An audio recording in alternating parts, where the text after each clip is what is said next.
जी दोस्तों, the Japan house से शुजा हैदर नए लेसन के साथ आपकी खिदमत में हाजिर है। आज हम एक चीज़ पढ़ने जा रहे हैं। छोटा सा टॉपिक है ये भी, गा शुरू। ठीक है। अच्छा, अभी इसके एग्जाम्पल देंगे तो आपको समझ में आएगा कि किस तरीके से इसका इस्तेमाल होता है। हम कहते हैं कि मुझे आवाज़ आ रही है। ठीक है, ऐसा लग रहा है, मुझे जायका आ रहा है, मुझे फीलिंग आ रही है। ठीक है। जापानी कहता है कि मुझे कर रहा है। ठीक है। मिसाल के तौर पे, कुरुमा नो ओतो गा शुरू। कुरुमा नो ओतो गा शुरू, या देंशा कर लें। चलिए, देंशा नो ओतो गा शुरू। देंशा नो ओतो गा शुरू क्या मतलब? रेलगाड़ी की आवाज आ रही है। ठीक है। इसको आप शुरू की जगह शितेरु का शुरू, शुरू वर्ब है। शुरू की मस फॉर्म शिमस है और प्रेजेंट कॉन्टिन्यूस फॉर्म शितेरु है और आवाज़ आई शीता हो जाएगा। अगर आप कहना चाहते हैं कि जनाब ट्रेन की आवाज़ आई तो क्या हो जाएगा? देंशा नो ओतो की खांजी में साफ लिख देता हूँ, ओतो का शुरू। इसका क्या मतलब है? ट्रेन की आवाज़ आ रही है या आती है। अगर आप इसे कहते हैं जनाब ट्रेन की आवाज़ आई तो शुरू की जगह आप क्या कर देंगे? शीता। देंशा नो ओतो गा शीता। ठीक है। यानी ट्रेन की आवाज़ आई, ट्रेन की आवाज़ आ रही थी, क्या हो जाएगी? शीते ईता। तो शुरू वर्ब की तमाम फॉर्म्स जो है वो आप इस पर अप्लाई कर सकते हैं। ठीक है जी। तो ओतो गा शुरू, हम कहते हैं आवाज आई, वो कहते हैं आवाज किया, आवाज की। ठीक है। अच्छा जी, उसके बाद क्या है? आजी गा शुरू, जायका आना। ठीक है। मिसाल के तौर पर मैंने कुछ खाया और मैं कहूँ जनाब ये क्या चीज़ है, मुझे आग पे पट्टी बांधनी, तो मैं कहूँगा बिरयानी नो आजी गा शुरू या शितेरु। ठीक है। बिरयानी नो आजी गा शितेरु। कोनो रियो रिवा, चलिए हम इसमें और जुमला बनाते हैं। कोनो रियो रिवा, कोनो रियो रिवा बिरयानी नो आजी गा शितेरु। ये डिश जो है ये बिरयानी का जायका आ रहा है। ठीक है। तो ये क्या हो गया? आजी का शुरू, ओतो का शुरू। हम कहते हैं स्मेल आ रही है। ठीक है। तो हम कहते हैं जनाब कहीं से किसकी खुशबू आ रही है जनाब? चलिए कहते हैं जनाब मोमबत्ती की खुशबू आ रही है। चले, रो सोकुनो, रो सोकुनो न्योई गा शुरू या न्योई गा शितेरु। ठीक है। मुझे मोमबत्ती की खुशबू आ रही है। अगरबत्ती को कुछ मेरे ख्याल में खोसन कहते हैं या कुछ ऐसा लफ्ज़ मेरे जहन में भी आ नहीं रहा। अगरबत्ती का एक लफ्ज़ है, उसका मतलब है खुशबू की लाइन, खुशबू की डंडी। तो वो मैं डिक्शनरी में देख के आपको बता सकता हूँ, कमेंट्स में लिख दूंगा अगरबत्ती को क्या कहते हैं। रोसोकुनो न्योई का शितेरु, मोमबत्ती की खुशबू आ रही है। ठीक है। अच्छा, न्योई का मतलब है बू, स्मेल। अब स्मेल ना अच्छी होती है ना बुरी होती है, बू होती है, आदम बू। ठीक है। और अगर मैं फर्ज कर लें कि मैं देव हूँ तो मैं कहूँगा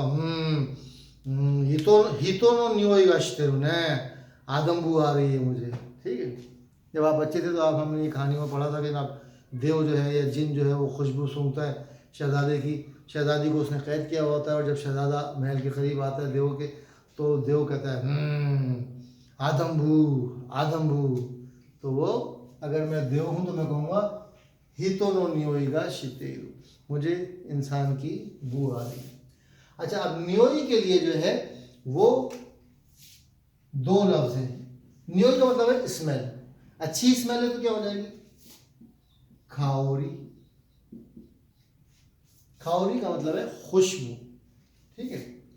और बदबू, खराब बू क्या हो जाएगा? खुशाई। ठीक है। कारे नो खुत्सुशिता वा खुसाई शितेरु, खुसा वैसे खुसाई जो है वो ई एडजेक्टिव तो खुसाकु शितेरु हो जाएगा। यहाँ पर खुसाई जो है वो गा शुरू की उसमें नहीं आएगा, खाओरी गा शुरू।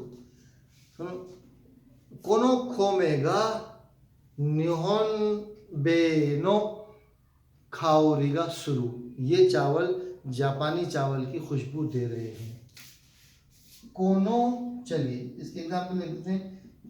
कोनो ओकोमे वा निहोम्बे, निहोम्बे यहाँ पे खोमे की खांजी को बे कर देंगे, निहोम्बे यानी जापानी चावल। निहोम्बे नो काओरी गा शितेरु या शितेइमास भी कह सकते हैं, ठीक है। अच्छा एक और लफ्ज है खांजी का शुरू, खांजी। अब ये खान जो है वो वाला खांजी वाला खान नहीं है, खांजी नहीं है बल्कि खांजी का शुरू। खांजी जो है ये वाली खांजी जो है ये खांजी फीलिंग की है, ठीक है। खांजी गा शितेरु। खनोजो नो उची नी, खनोजो नो उची नी इकु तोकी हेन्ना खांजी गा, हेन्ना खांजी गा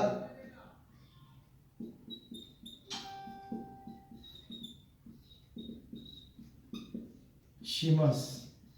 मैं जब उसके घर की तरफ जाता हूँ, जब मैं उसके घर जाता हूँ तो बड़ी अजीब सी फीलिंग होती है।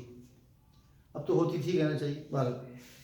कनोजोनो इएनी या कनोजोनो उचिनी इकुतोकी हेन्ना खांजी गा शितेइता कह सकते हैं, होती थी शितेइता, ठीक है। जब मैं उसके घर जा रहा होता था उस वक्त बड़ी अजीब सी फीलिंग हुआ करती थी।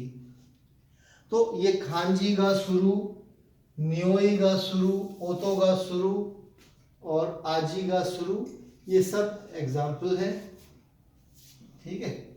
ओतो गा शुरू, आजी गा शुरू, नियोई गा शुरू, खाओरी गा शुरू, खांजी गा शुरू। हम कहते हैं फीलिंग होती थी या फीलिंग आती थी, जापानी कहता है फीलिंग करती थी। तो ये गा शुरू एक छोटा सा टॉपिक है।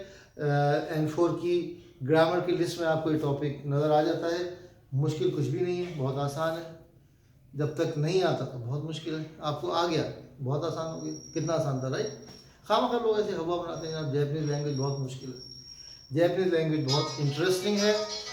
मेहनत कीजिए, मेरे लिए दुआ कीजिए और वीडियो पसंद आए तो वो सब कीजिए जो आपने नहीं करना। बहुत बहुत शुक्रिया, धन्यवाद, अरिगातो गोजाइमासिता।